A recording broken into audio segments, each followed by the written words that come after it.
tuolla sun pitäisi sitten valita sitä. Ahaa, tässä on.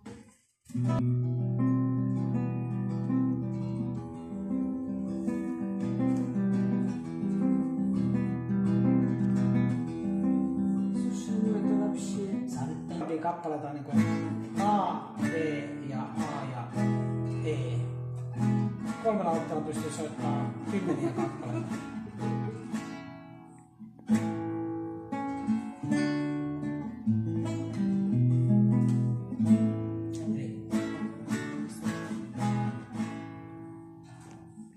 A on tää 3. A ja sitten B. Ja sitten A ja E.